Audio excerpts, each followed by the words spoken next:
Good evening, everybody. Welcome back to Saturday night. Welcome back to RomHack Races. How are you doing? I hope you're doing a little bit better than me. I'm still a little bit sniffly from all my travels, but I am feeling really hyped tonight, and I hope you are too.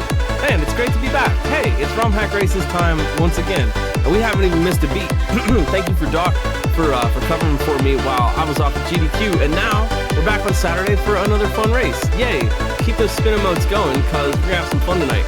It's week 276, and we have an edgy level called Edgy Level by Mars. You'll know Mars from Levels for Transliberation, and just such a really incredible hack. There was another one too. There was another one. They did another one, but Levels for Transliberation, the big one. They've got a level for us tonight, and you're really gonna like it. But I'm getting ahead of myself.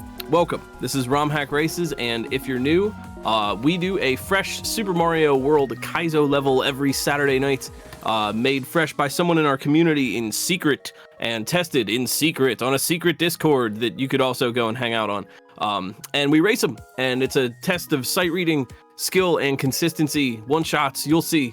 It'll be a lot of fun. Who do we have testing this week? I gotta get back into the groove. I'm GlitchCat. Oh yeah, I'm hosting. I'm back again. Maybe you didn't know. I gotta get back into the groove of doing these. Who do we have for testers this week? We had Mithrillionaire, Gossip Greg, Blue Ribbon High Life, Sulfur X, and RB Pimlico, who all came out to help us test this edgy level. And they have given it some difficulty ratings that the racers know, and we know, and now you're gonna know too. Execution tonight is a big 8 out of 10. Complexity, though, 4 out of 10.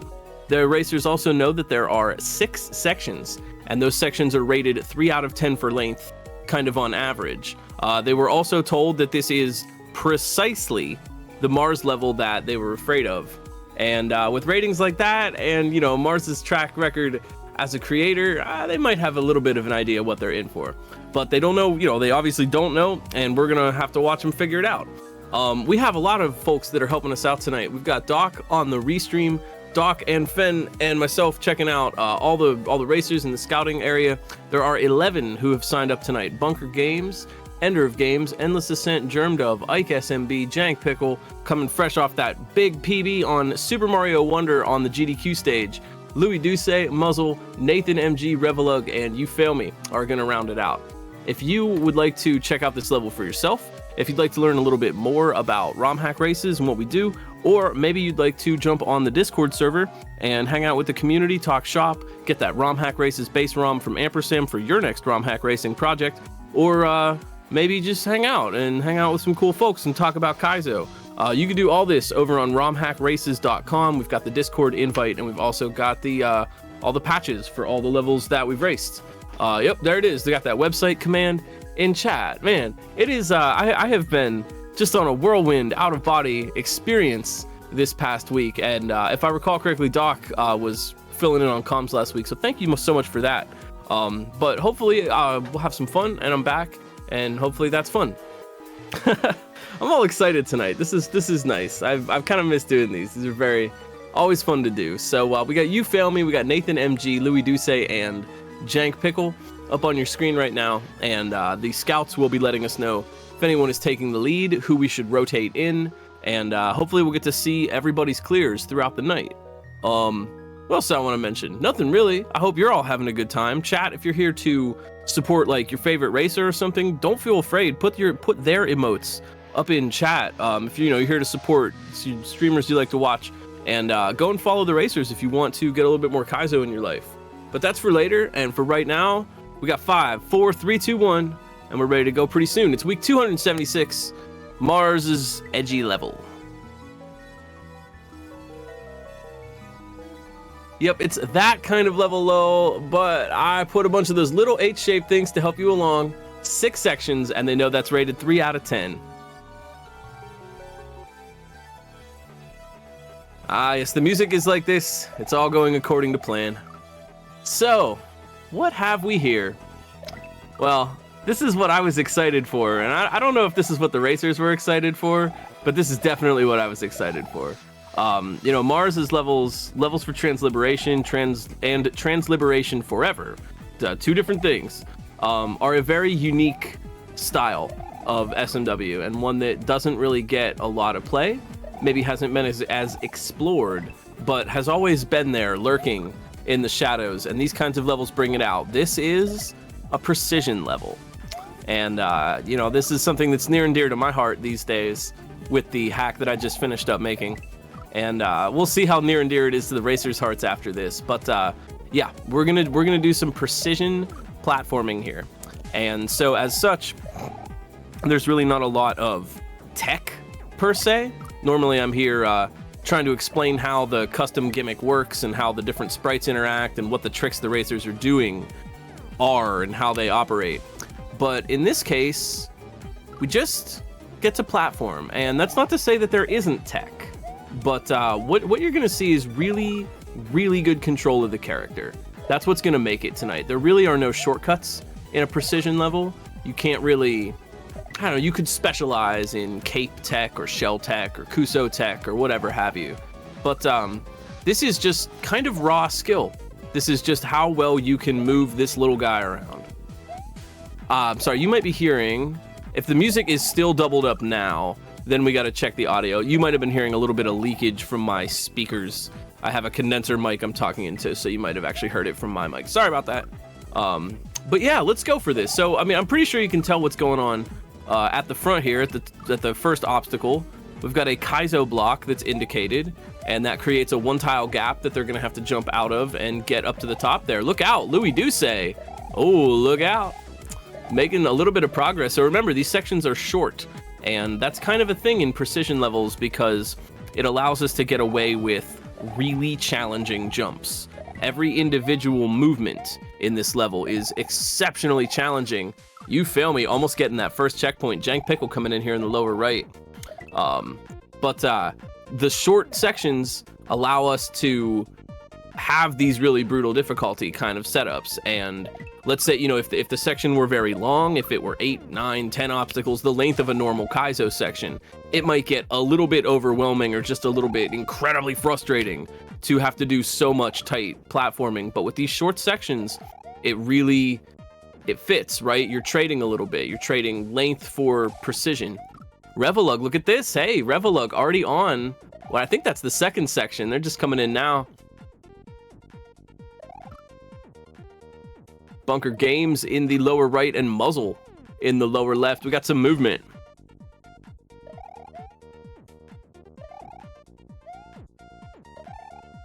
There's an H. Yo, Revelug. Revelug, I believe that is checkpoint number 3. Muzzle on 2, and Bunker Games also on 2. You fail me. Get into the second section. So if you have questions about kind of how this is working or something you'd like to learn, please feel free to ask.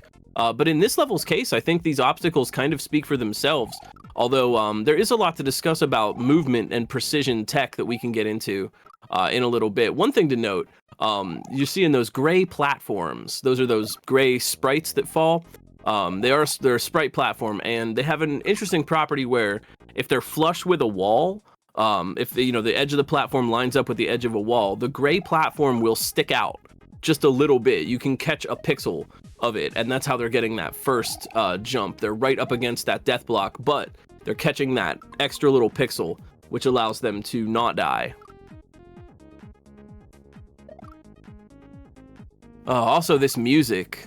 This is actually I know this is from Undertale, but this is actually one of my favorite, well, in a way, one of my favorite tracks in a Mario level, because it just sounds so, like, sad. It's like sad but victorious. Like you're driving away and it's over, but at what cost, you know? Like maybe at a cost, that had to be paid. Like something had to happen. It's a very determined kind of motif. You feel me? Ooh, looking hard at that checkpoint, but Revelug. Wowee, grabbing that H without even falling into the pit.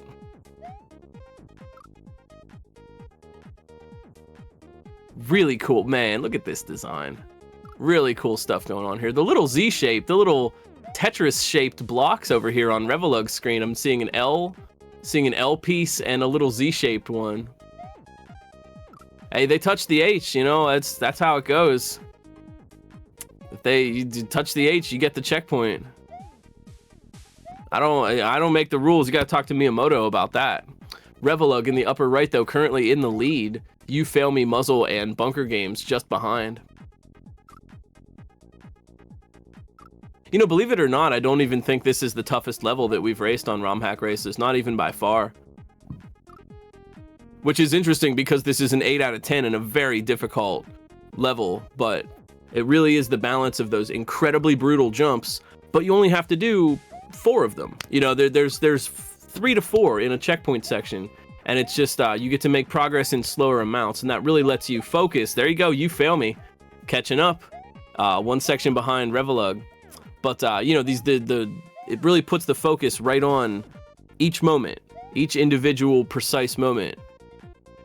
This is a sort of a style of level that I think there was more of a, I don't think historically there's been much of a precision community in Mario ROM hacking in SMW Kaizo or even SMB1 or SMB3. I've never really found evidence historically that there was like a precision level community. But this is something that definitely had its time in Mario Maker 1. As Revelug gets a little bit closer, it is growing, and it's I think it's kind of it's a weirdly modern style because it really doesn't, it's not what people in the past had been doing with this, but it kind of had its origins, I think, in Mario Maker 1 with sort of a community of precision players developing. There was a Team Precision. Actually, I don't know, maybe they're still around even. But Mario Maker 1 really grew the creativity tree in a lot of different areas. And one of those areas that kind of sprung up around that time, talking 2016, 17, 18 kind of era, the height of Maker 1, there were a lot of these kind of levels that would pop up. I think you still see them in Maker 2 from time to time, but I don't know if there's such a coordinated Team Precision kind of thing. And so that style has kind of been coming back over, and I think people have been sort of rediscovering it. Mars actually was one of the first to kind of bring that back over with levels for Transliberation, which was a really tough precision hack. And who else? Nyx has got one.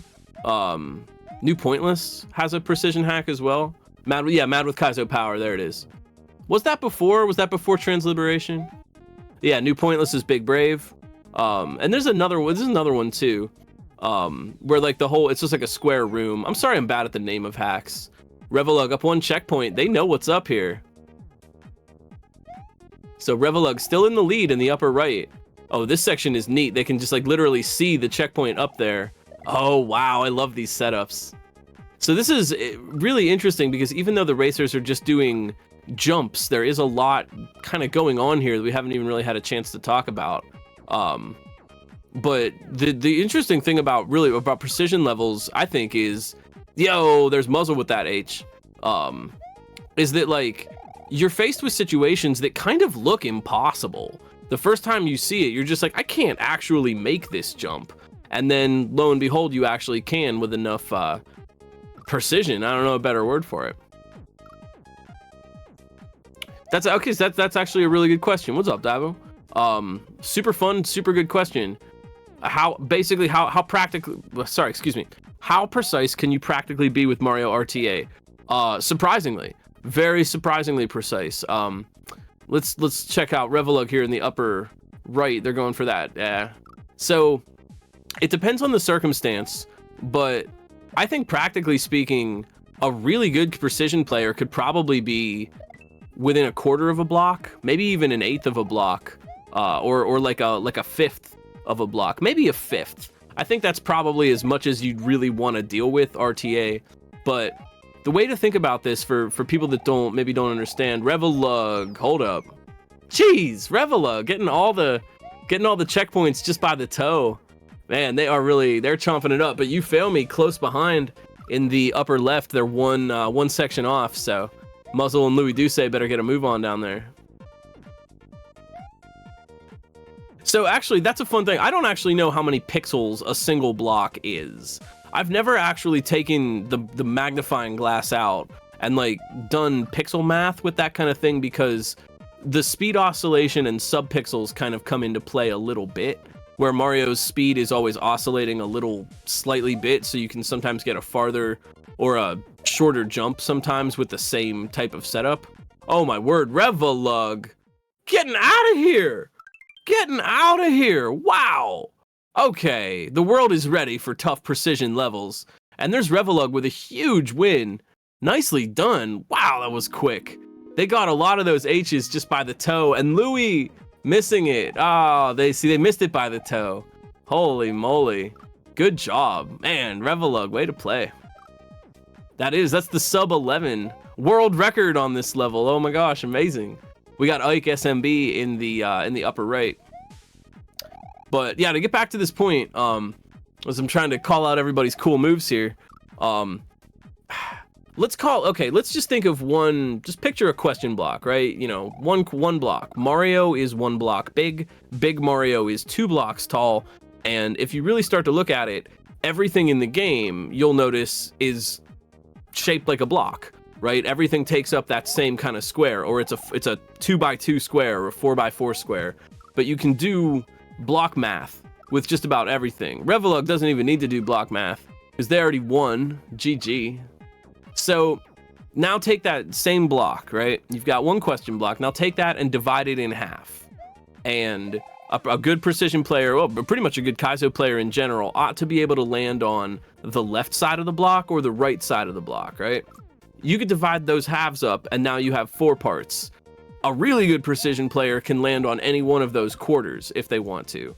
I think beyond that, it gets a little bit rough, and the distinctions don't matter as much, because at a certain point, you're not able to gain much more momentum with what you're doing. Because here's the other bit about precision, is that, and this is hard to explain, and I'm not using technical terminology here, so bear with me.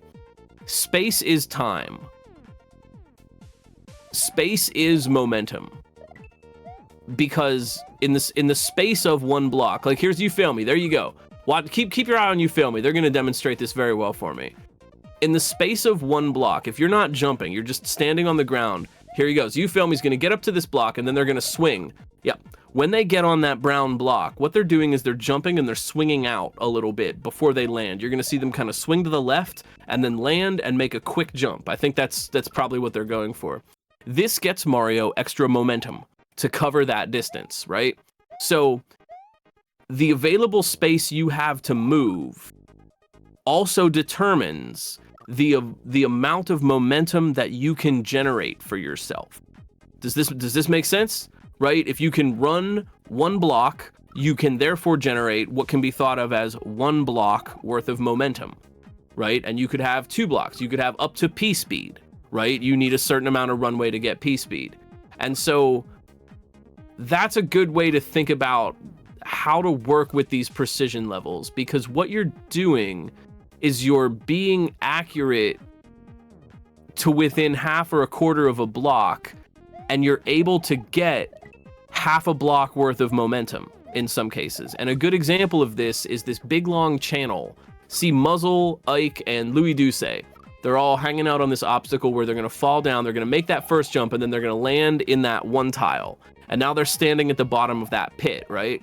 Well, you might think, oh, they can't move around in there, but they can, right? They have a little bit of wiggle room. You Fail Me wishes they had a little bit more wiggle room. But they all have a little bit of wiggle room inside that. They could turn around, they could get a little closer to the wall, a little farther away. And that's what's interesting about precision levels, because that little wiggle room matters. And what you're doing, yeah, Louis, you can watch Louis. Louis is going to show you how this goes. Watch when Louis gets into that pit, or watch, really any of them are doing it, but I just saw Louis pull it off. When Louis gets into that pit, depending on where they are, they're going to adjust their position a little tiny bit, just like Ike. Ike is doing it right there. See, they're kind of inching a little bit closer to the wall. You actually have a surprising amount of room to move inside a 1 tile gap with death on either side, right? And the trick of a precision level, and the trick of good precision level design, is to create obstacles that make you use that half and quarter block momentum in interesting ways, right? Like, for example, the jump that they're doing out of this pit is almost impossible from a direct standstill. If they have 0 momentum and they're just standing there, they won't be able to clear it. But if they back up a little bit and then just do a subtle tap right before they jump, they have a teeny little bit of extra momentum, because horizontal momentum can be turned into vertical momentum. You jump a little higher and farther if you're moving faster. Louis and Muzzle, wow, 2 for 2 on those checkpoints. Look at that sync. We got Louis and Muzzle. We got Ike one section behind, and you fail me trying to grab that checkpoint. Yes, there is indeed. There is a vast minutia. What the stuff that you're doing is small and subtle. You're using a quarter of a tile. You're backing up a little couple of pixels. You're trying to land on exactly the far left or the far right of something. But there is much of it. It is small but vast. It is a vast minutia.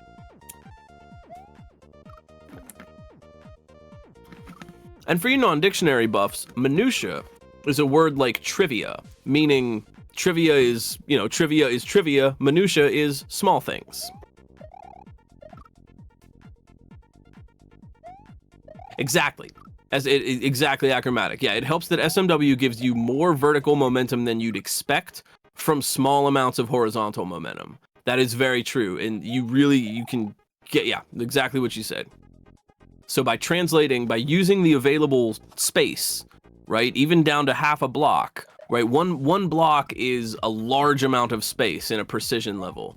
By using that small amount of space, in combination with the momentum generation and the fact that horizontal momentum gives you a better and higher jump, that's how we're achieving these impossible sort of jumps.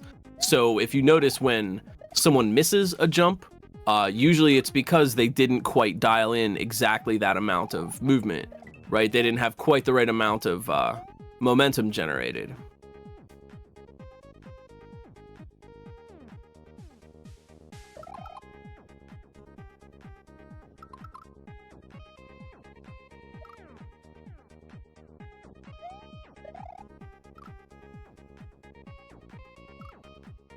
Oh, this music.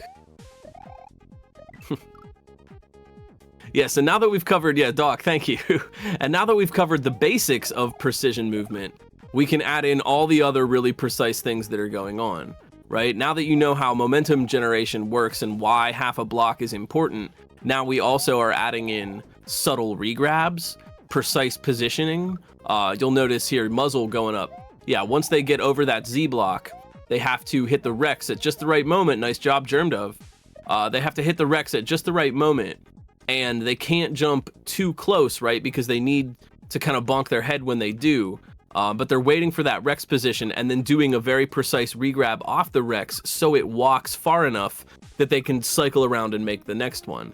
But this is the interesting thing, is that with a level design like this, you can't really, I mean, you can, don't let me tell you what to do. But thus far, it has been very difficult for someone to create something that is both this precise and a constant flow combo, right? In a shell level, in maybe a more traditional seeming Kaizo level, you're moving a lot. Even in something like Casio, with its very kind of precision platforming, you're still doing a lot of tricks that connect with each other. That this thing flows into this thing, you fail me flows into the checkpoint, and we all flow down the river.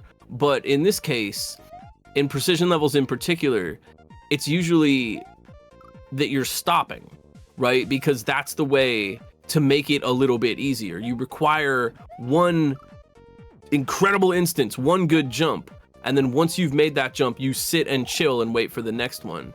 Because if you did have to, say, do this all, let's pretend, for example, that this was the, oh my gosh, you fail me. Jeez, hold up, let's pretend you fail me was not on a killer run here. Impossible, because you fail me's always on a killer run. GG. That was awesome. They just blasted through that.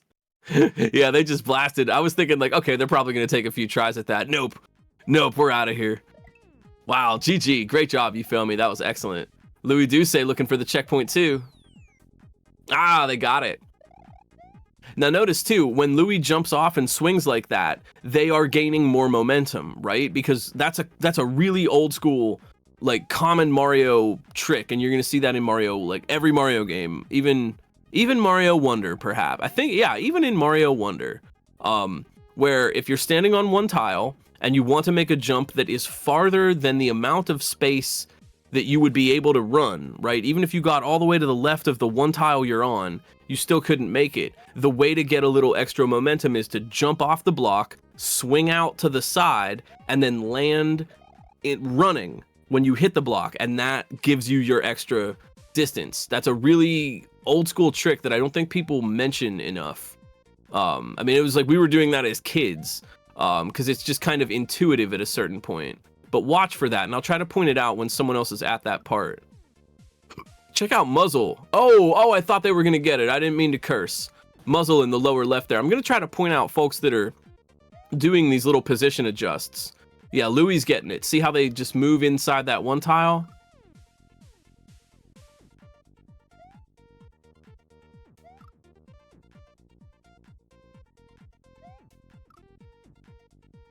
Mars really did make this level.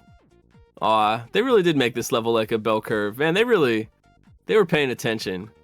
I also like my difficulty curves to be like that. I think the hardest stuff should be in the middle. I really do like that because it kind of gives the player some wind in their sails at the end instead of just feeling like they're just crashing into the end and they're exhausted and they're tired and, you know, it just gets harder and harder until it ends. I've always kind of thought that was a nice way to do a difficulty curve, is to just like, once you're over the tough stuff in the middle, then you're feeling strong and you know, come into the end feeling good.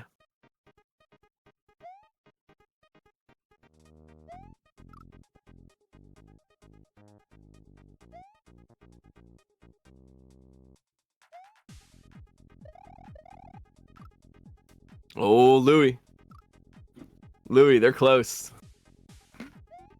Germ Dove. Check out Germ Dove here in the upper right. I think they're taking a little breather. But when they do, they're going to adjust their position just a little bit. Yet they're doing that swing. Did you see that? See how they jumped? That jump up to the left was to get that extra momentum. They're doing it again. Yeah, Germ Dove, very smart. That is how you do that obstacle, right? Because you don't quite have enough. Where Germ Dove is standing below the L-shaped block, you couldn't just stand there and jump over it. You've got to get that extra little swing. At least I don't think so. No, you couldn't. Nah, you couldn't make. If you didn't jump out and swing to the left like Germ Dove is doing, you wouldn't actually be able to make that jump at all. If you were just standing on the block, I don't think so. I'd have to actually like play for myself. I should really help test sometime. That's right. Come on, it's time to go. Do the Mario. See, it's just like that. Really, it is just like that. If you want to know how to do a precision level, just remember what Captain Lou taught us. Swing your arms from side to side. Come on, it's time to go do the Mario. Take one step, and then again. Let's do the Mario all together now. That really is. Captain Lou was prepping us for the onslaught of precision hacks in 2024.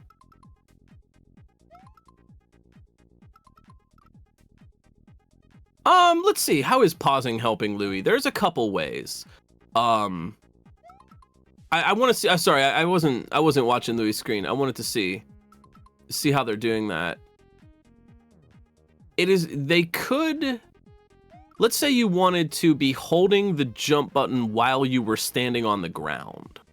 You are standing on the ground currently, but you are not holding the jump button. If you press the jump button, you will jump up into a ceiling and die. Yet, you want to be holding the jump button when you walk off the ledge. So what do? In that case, H for muzzle. In that case, you would pause and press the jump button while you were paused, and then unpause. And that means you won't jump, but you will be holding the button. I'm not really sure. What is Louie doing? What is Louie doing? This is a question I ask myself frequently. Louie usually is onto something the rest of us can only dream of.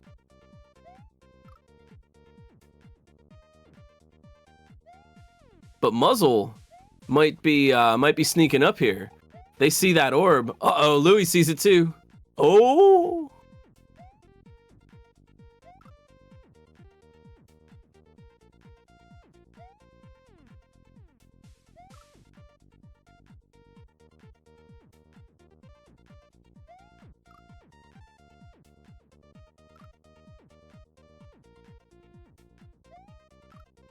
Yeah, that might be it.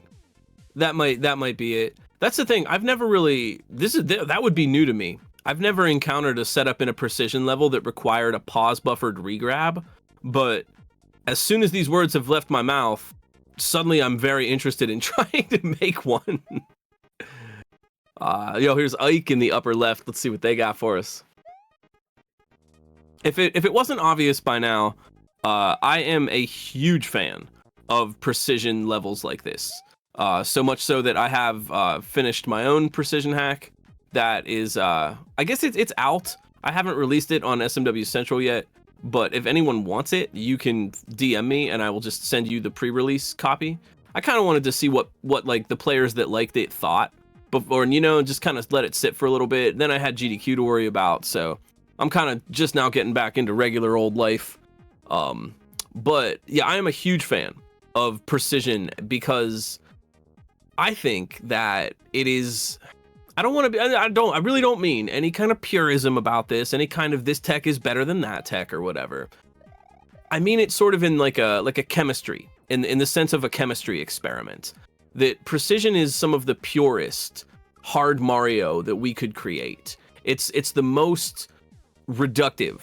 It's stripped bare to all of its essence. It is just 100% pure Mario. There's no gimmicks to get in the way. There's no shells. There's hardly any enemies. Enemies kind of exist just to give you a thing to bounce on or something. The wrecks here. I mean, enemies can be used for precision and it's cool, but you've really taken the game down to its core physics engine. It is, big air quotes, the truest test of one's ability at controlling Mario. It is the skill from which all other Kaizo skills arise. If you go back down far enough on the skill tree, eventually you will wind up at this, just moving and jumping the character in really incredibly precise ways. And Muzzle, proving to us why that matters, grabbing that orb, getting the GG, coming out on top of some tough competition. Nice job, Muzzle. Nice job. That was a big one. Yeah, Muzzle. They beat some tough competitors for this one. GG. Muzzle's a strong player, and don't count out Muzzle. Oh, don't count out Louis either. Oh, got him. That was indicated though. I'm pretty sure they all knew about it. Ike too. Oh no. They got Ike and Louis.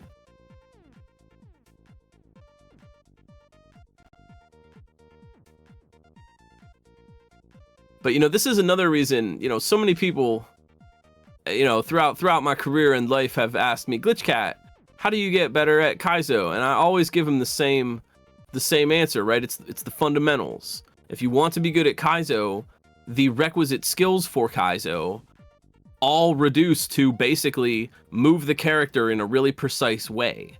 Even if you're doing the most incredible cape trick you've ever seen, if you're beating a flip spad uwu level or Joker shell okay, even if you're doing a no P-speed drop midair or something, what you're doing are precise movements with the character, right? A midair is a precise left and right.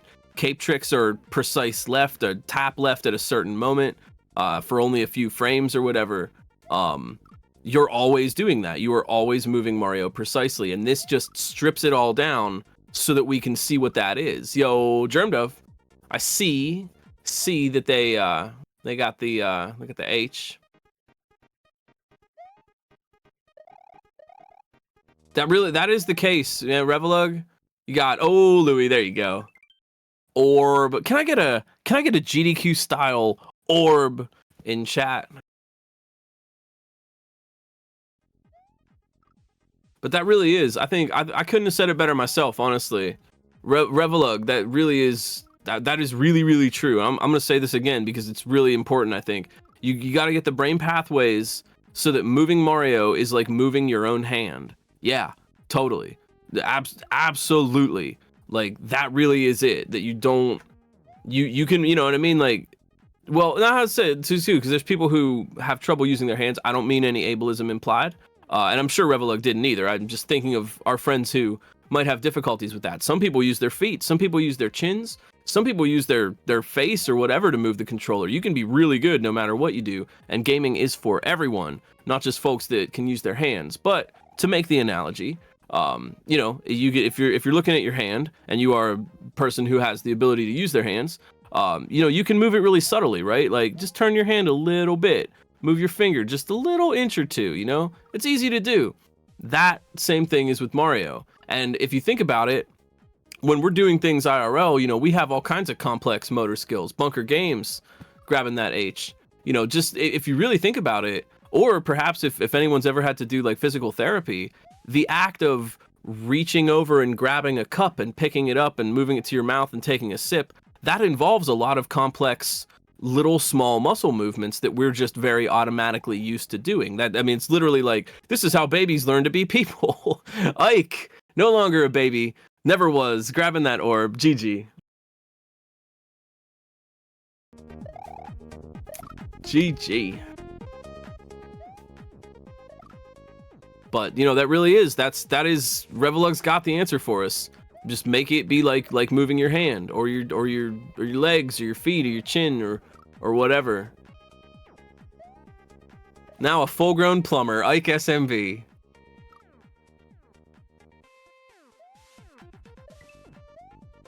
That's true too, Nix. Yeah, as you do this, you pick up a more intuitive sense of the physics engine, like a more accurate expectation versus reality of how much distance and height a particular force of input would yield. Totally.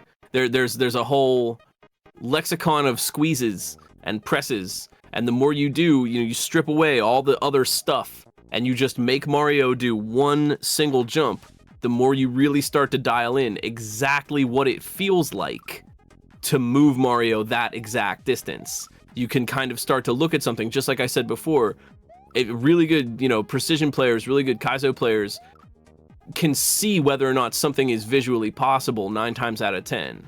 Like, you can just kind of look at a distance and know what that feels like to hit it because you're so used to managing momentum in a small amount of space like that. Speaking of a small amount of space, geez, are we down to the final 4 already? Holy moly. That is fun about precision levels, yeah, that you look at a jump and you think like, even for experienced players, and you just like, this is impossible. I call those types of jumps visually menacing. That's just my own little internal thing, like this level has a lot of visually menacing jumps.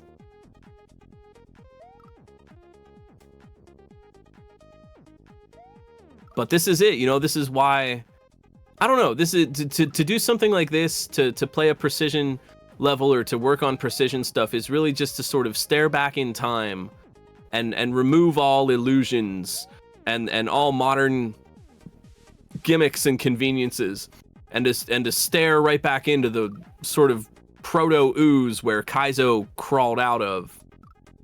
GG, Louis. Speaking of amazing mutants who have crawled out of the Kaizo ooze, Louis Douce, an amazing sort of an X-Man, like X-Men, like mutant powers, amazing superhuman abilities. Bunker Games, geez, we got a lot of superhumans here. Grabbing that H.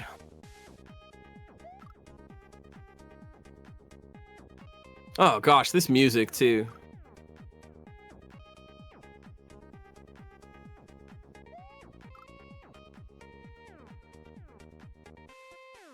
At the risk of sounding self-important in a way I completely don't intend, Mars did mention on the tester Discord that this level was sort of a GC7 Vast Minutia homage. Mars was actually one of the first people to try out Vast Minutia and really liked it. So I actually, thanks Mars, because their enjoyment inspired me and made me feel like I was doing the right thing. And Levels for Transliberation inspired Vast Minutia in the first place. So it's really coming full circle around here. I would really encourage people, if you're interested, man, you should really try designing with precision. Try making some precision hacks or precision levels. You'll find that it's very easy and fun. Good job, Bunker Games. They're ripping it up now. Think about it. Precision is pretty easy to design because there's nothing here. Sure, you could decorate it, or whatever, but you're just kind of making death blocks and safe blocks, right? I made most of Vast Minutia just with spikes and cement and filled in the aesthetics later. It can be a lot easier to design and think of a precision level than it can be to come up with like, well, I need a level with a disco shell that flies and charging chucks that throw fire at you, and I have to like figure out how those work together. It's tough to come up with complicated ideas sometimes, and I'm really just trying to sell everybody on precision as a way to Just get back to basics. Get back to the most basic thing. Maybe, and maybe some people wouldn't like it for that. Well, it's a little too basic. Okay, fair point. Right? It is. It's the most basic of basic. It's the Super Mario equivalent of, you know, leaving your job and your house and your job at the office and just like going and living in a shack in the woods for a week. You know what I mean? Like, it's really just like, you know, no modern convenience. It's a Gilligan's Island of a thing, you know? But, you know, just like Thoreau said, there's a certain thing to that. There's a certain zen to that of having nothing except for what your skills are and what you have right in front of you.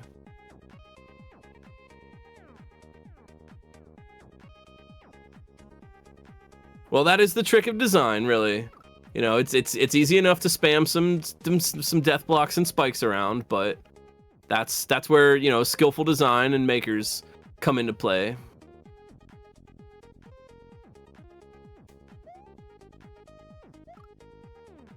That's why, you know, that's why this is interesting. True, is that the design here is interesting. The jumps feel engaging. You're always kind of doing something.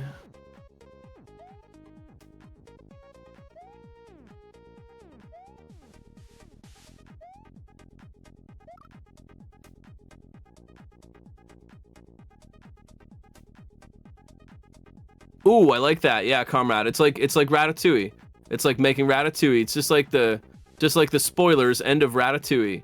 Something so simple, but it's an opportunity to display the depth of design skill. I think that's really neat. Yeah.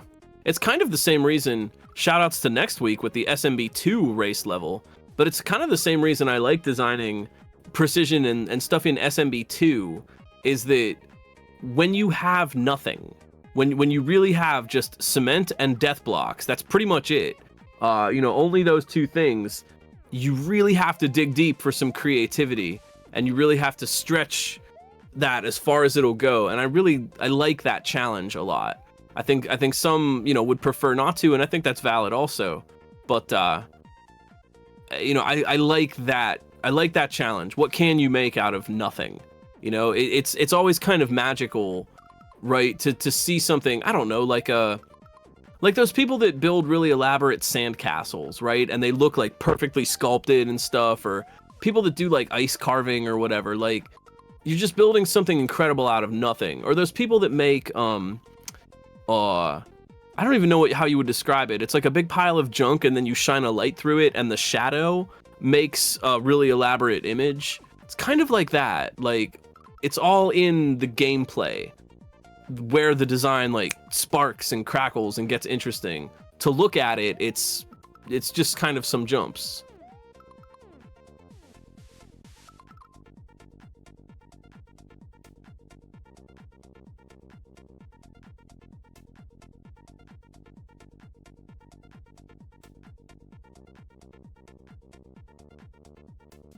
And you know, this kind of style isn't for everyone, and I think that's always fair, right? That's Kaizo. We get to decide what we like and how we want to express ourselves. This is just one way to do it, in the same way that living in a shack in the woods by Walden Pond isn't necessarily for everyone, and even people that like to do it don't want to do it all the time. You know, nice to get away from it all a little bit, and then go back to some complicated stuff or some stuff that feels more modern, more going on. But I think every once in a while, it's important to just, as players, to just sit down and just move Mario around. That's where it all comes from, and that is undeniable. In the same way that like everything comes from nature, right? Even though we don't always live in a shack in nature or just in a cave somewhere, all the things that our world is made up of came from the earth in one way or another, you know? Even the weird unnatural stuff like plastic, like we still made it out of stuff we found on Earth. So in that same way, precision is the nature of Mario. From the meagerest regrab jump to the most complicated, you know, cape setup or shell setup or item abuse Kuso thing, you're always just doing precise inputs. This just allows you to see that very clearly and distinctly. So I'm really waxing poetic about precision levels tonight. I know, they're very near and dear to me, and I hope that we can see more of them. Vast minutia coming soon, and maybe I've even inspired Mars to make some more. maybe we'll get another one.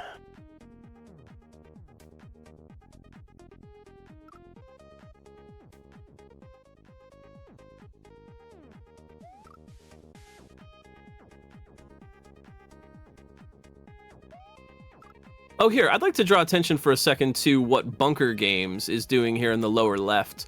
When they get into that one tile spot, they are moving to the right of that area and then running left and hooking their jump back around to the right.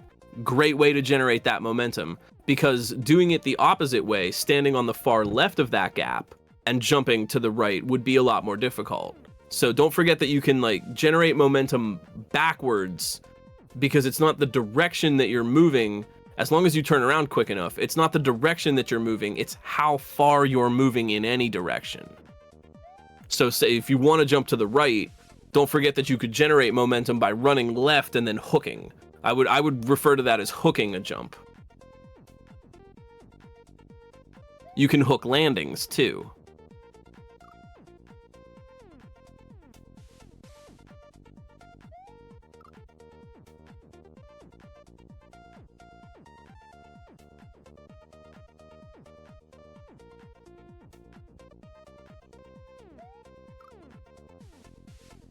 The only creation we can truly do in life is rearrangement.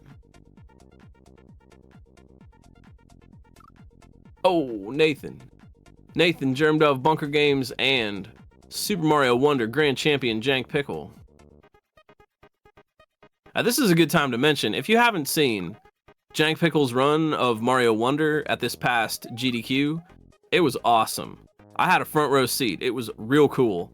Jank did such a good job, and a little behind the scenes, I guess, or I mean, she's probably talked about it on her stream, but a little behind the scenes, Jank was putting in so much work, grinding for a PB all week, just working on it. I would go down, I got up, I went down to the private practice room to do a couple of runs before like breakfast or lunch, and Jank is there practicing. I'm like, hey, what's going on? Talk for a little bit. And then I go and do my thing. I come back in the evening, Janky's still there, grinding for that PB. Didn't get it. Even before the run, we did a practice run like right before we got up on stage, still didn't get it. Died on one silly thing. And then, wouldn't you know it, GDQ run, flawless. Every trick, no problem. First try. All the hard stuff, easy. And Jank walked away with a really good PB.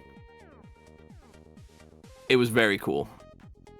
So if you haven't seen that yet, go and check it out. It's a fantastic journey. Nathan. Can't spell Nathan without H. Bunker Games. Can't spell Bunker Games without the GG. Oh, yeah. I know there's only one G in Bunker Games, but we're giving them two today. 2 Gs. Well played.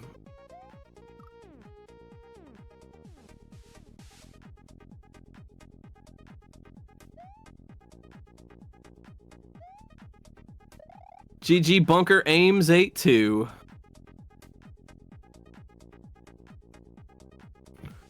And then there were 3.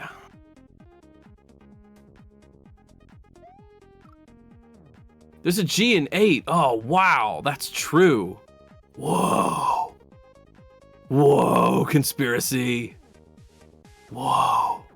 It's like the Da Vinci Code. I've been watching Carl Sagan play Tunic all day. I'm just like, oh, codes.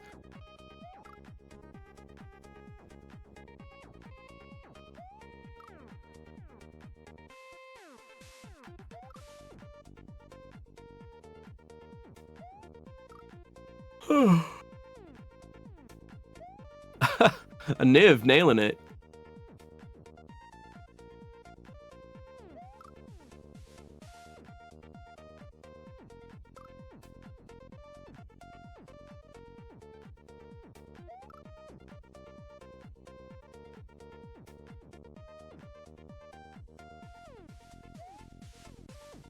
I think you should give yourselves a GG too.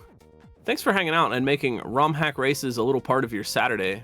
We do these races every Saturday night, 8 p.m. Eastern is the start time, and we start the pre-show early.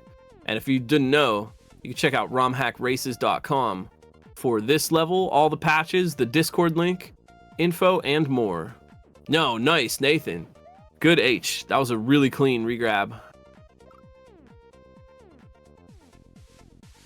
There's something very satisfying about nailing a precision jump like this. Any one of these jumps feels really satisfying, and to get a whole section in sequence, there's a certain, how do I say it, mechanical precision. Like, in the same way that it feels really satisfying to like unlock a padlock, you know?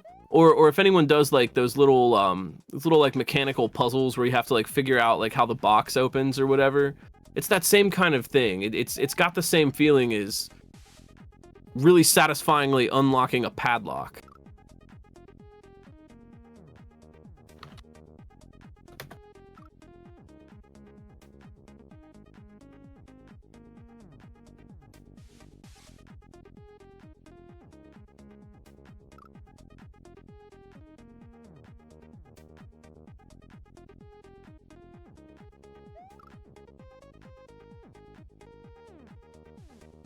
So Nathan and Germdove working on the same section. Could be for the win. Jank not too far behind.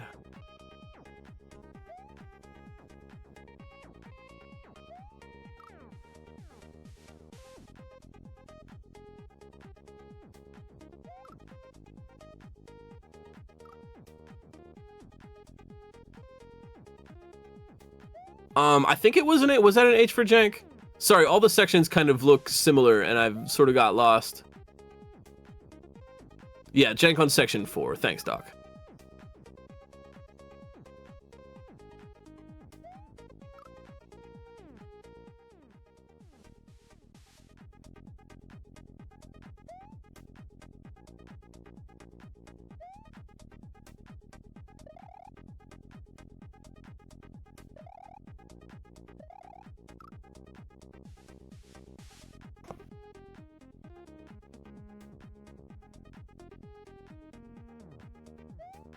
Here's another example of precision that's coming into play. On Jank's screen, in the bottom, you'll notice when they get up to the top, where they're going to jump on that Rex, where they bonk their head on the ceiling also matters. Because in the same way that you can judge Mario's feet when he's landing, right? You're judging Mario's feet, you're landing on the left side or the right side, you're judging the floor.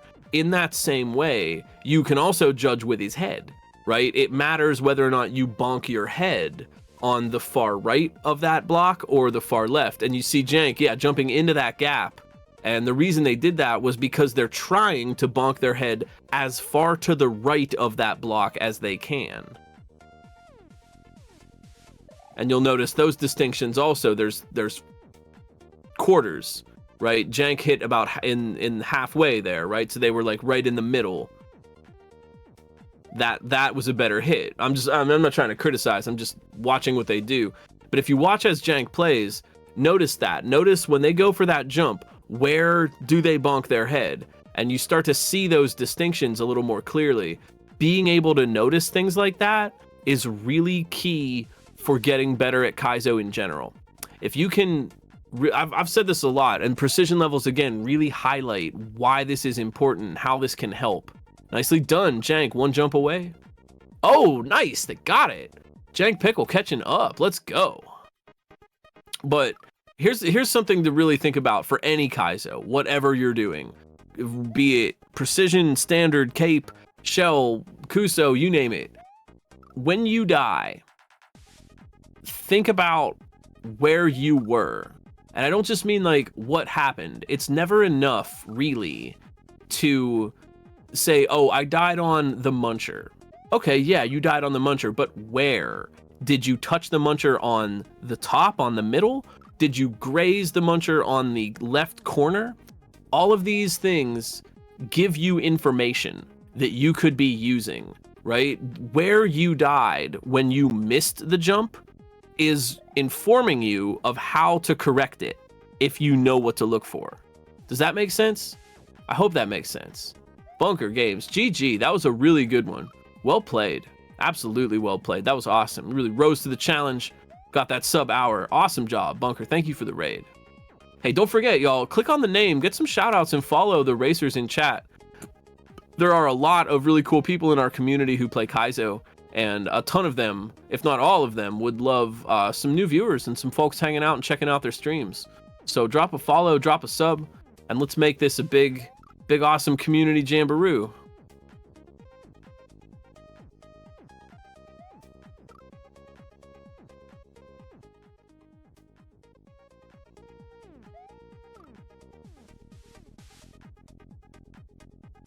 Hey, good job, Endless. Good job.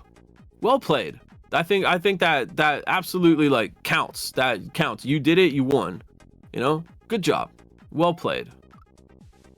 Sometimes it's worth it, you know, teach yourself a little this or that. Overcome a challenge. Good job.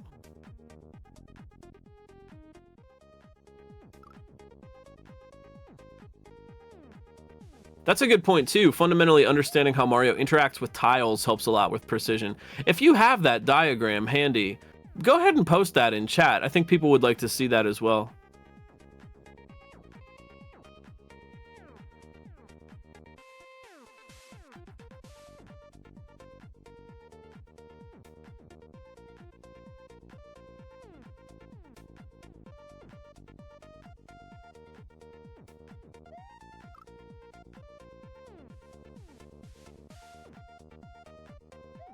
That's kind of interesting too, because I hadn't even really seen or worked with that diagram in particular. And it's weird because like I am, honestly, I'm a dinosaur. Not even like a Yoshi dinosaur, like one of those old ones in a museum or something. Because so much of my understanding of like the fundamentals of Mario movement, I kind of developed by like when I was a kid. You know, like I was just sort of a kid being like, oh yeah, everything is shaped like a block. Mario is 2 blocks tall, huh? You can run along the ground a little bit and get more jump. You know, like it's hard for me to like approach like a modern learning perspective sometimes when y'all have like diagrams and are understanding like all the math and things. And I was just like, oh yeah, 2 blocks. Like I'm like a sort of Encino man.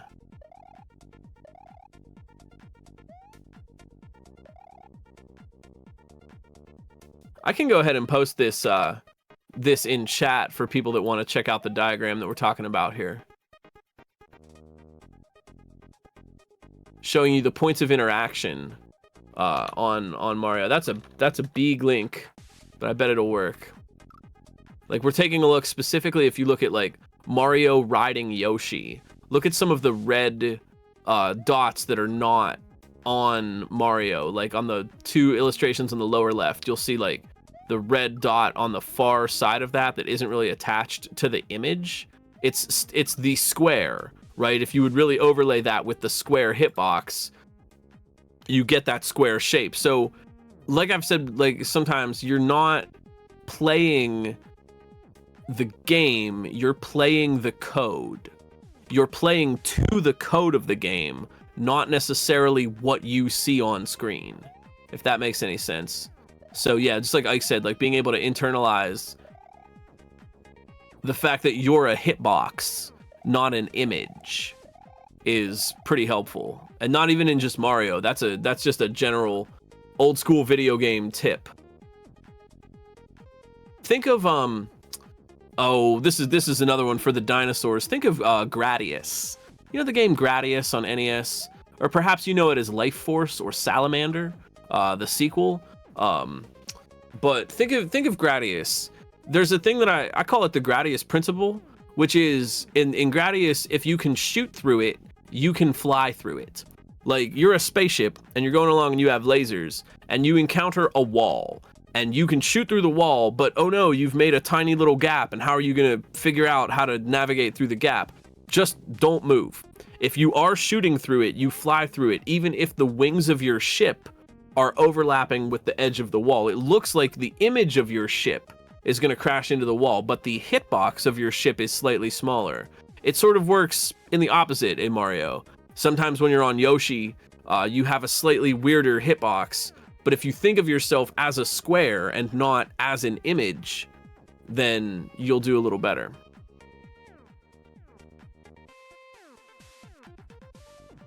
H. Can't spell jank pickle without a K. You thought I was going to say H, didn't you? Ha.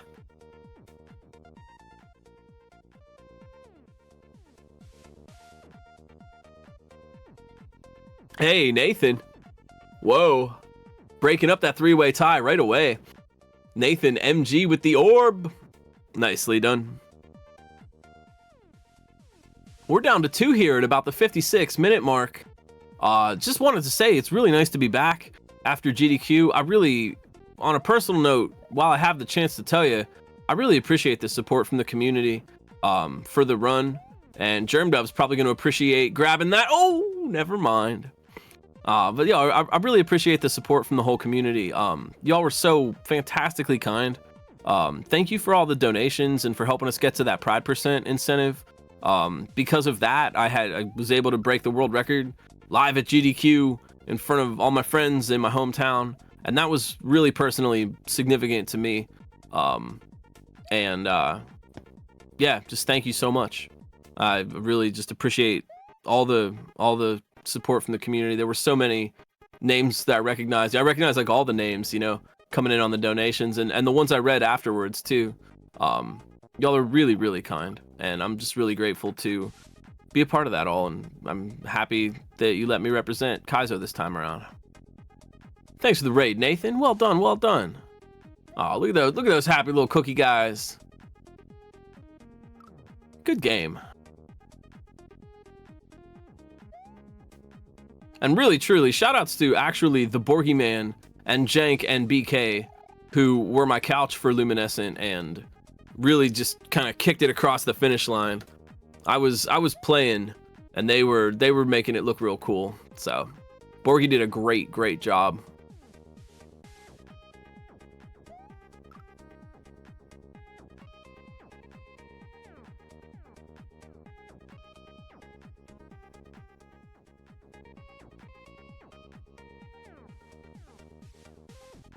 Yeah, I know. And Borgie's he's so fun about it. I know. Pretty soon it's gonna be nonstop Borgie. He can do it in 2 languages. I can't compete with that. He can literally. I couldn't do that in French. I couldn't commentate a Kaizo run in French. Le Mario, le fail. Oh no. You know, I would. He's too good. Borgie is one of the coolest people that I have met. Just such a kind individual and so much fun. Borgie is just fun to be around. He's always doing something interesting. He got into the city and he was just like, oh, Germdove, GG, Lorb, L''ORB. Get that Lorb. De Lorb. GG de Lorb. Oh, good stuff. Good job, Germdove. Le GG.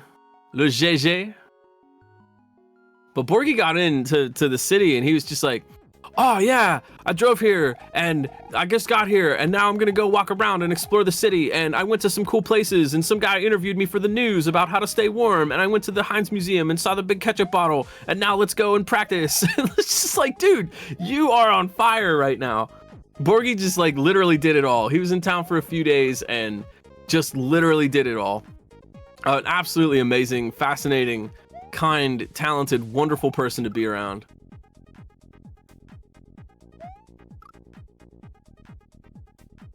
BK coming in absolutely clutch for us with that big pride flag that they got. I think they coordinated that with Truman and got a big pride flag. Jank also doing great, but Jank had bigger fish to fry. Borgie is French Canadian, so English is not his first language, and he still did, like, killed it on commentary. Yeah, Borgie's from Quebec.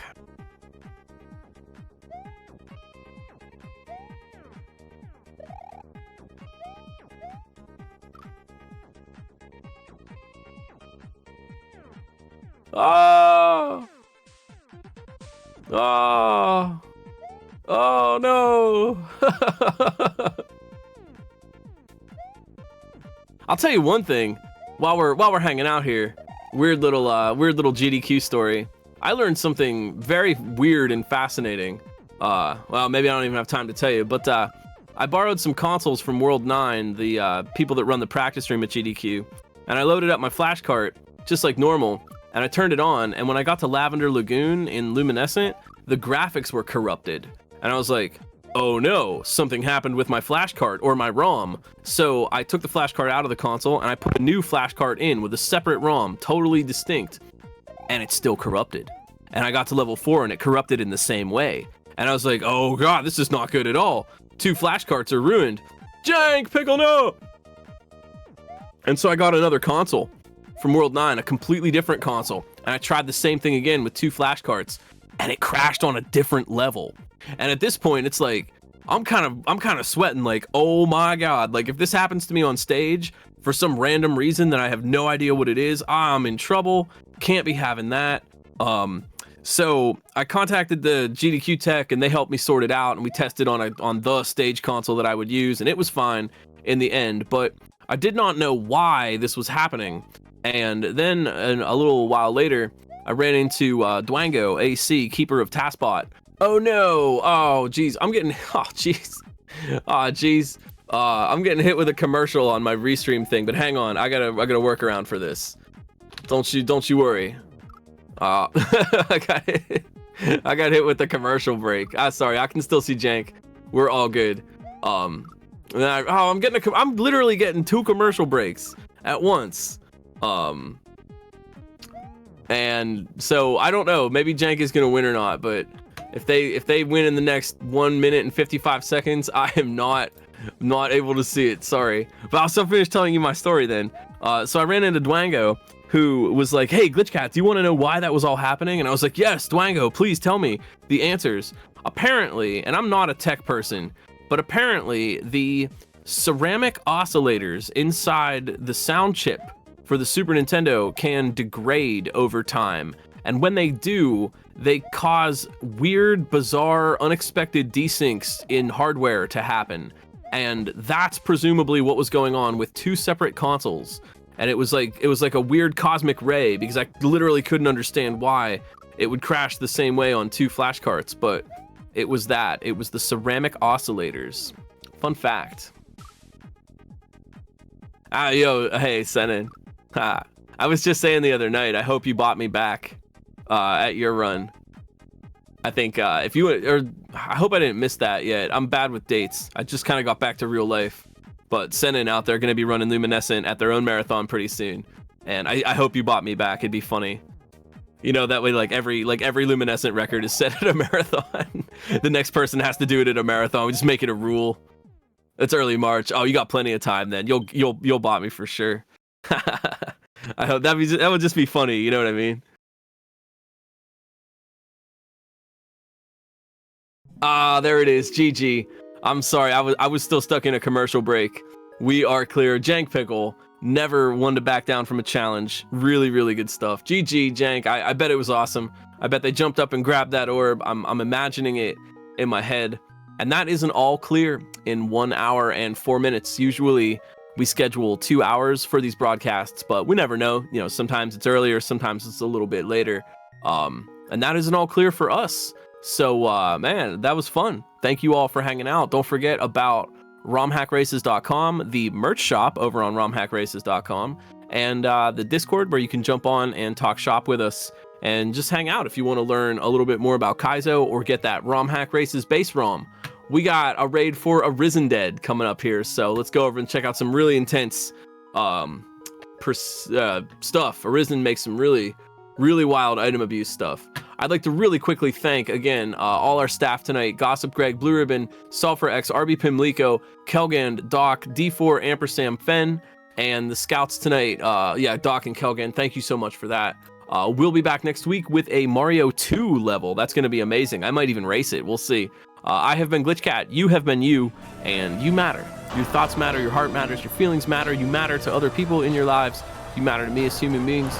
You matter to the internet's #1 long boy furret, and the people that matter to you in your lives would love to hear from you about that. We know Black Lives Matter, LGBTQIA+ lives matter, Indigenous lives matter, disabled and autistic lives matter, and you, thank you for being a part of the ROM Hack Races community. Join us on Discord, and I really hope to see you around. Follow some racers, and I'm sure we'll catch each other real soon on the Kaizo Mario side of Twitch. Thanks as always, everybody. Go play some Precision. Go play some Precision hacks. Go jump on a quarter of a block. We'll see you next week. Peace.